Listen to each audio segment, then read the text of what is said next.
I got this for you too.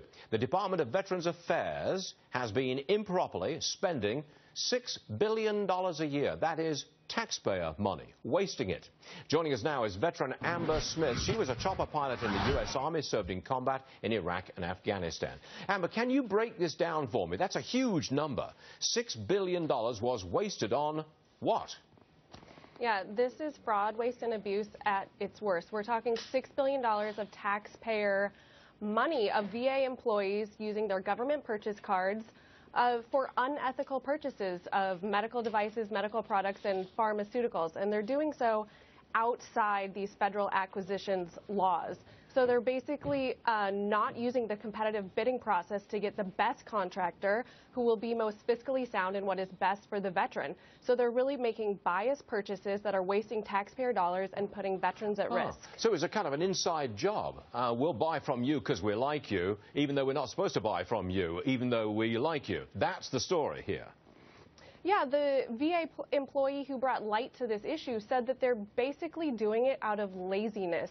They are taking the easy way out because basically this unethical culture that's been able to fester so long inside the Department of Veterans Affairs, it's become okay to look the other way when this sort of procedures happen that are outside the rules and outside the law.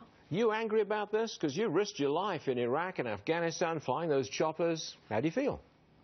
No, I am angry about it, but I'm not surprised. Unfortunately, every new scandal that comes out of the VA is not shocking anymore. I'm not quite certain of what else we could hear at the VA. It is a broken bureaucracy that is not going to get fixed until they get serious about accountability of their employees and they start giving their veterans choice to look elsewhere for their health care. Until competition is put into the system, they have no incentive to change for the positive. Amber Smith, thank you very much indeed for joining us, and thank you for your service, of course. We appreciate you being here. Thanks very much indeed. Tom Sullivan's with me. You were shaking your head and throwing your arms in the air.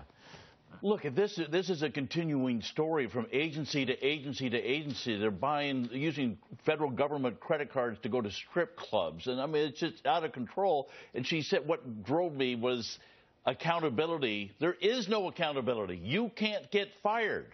You can do anything you want. You can't get fired. But that's a story across all aspects of government. Government is broken. It is so broken. But it's the agency of change, of choice for this president. He wants all government all the time. When is the message going to get through that the government is never efficient? It is always bureaucratic. When's that message going to get through? Well, we elect our representatives. They're not representing us. That's the problem.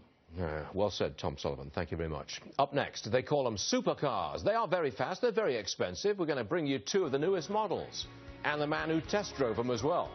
He's next.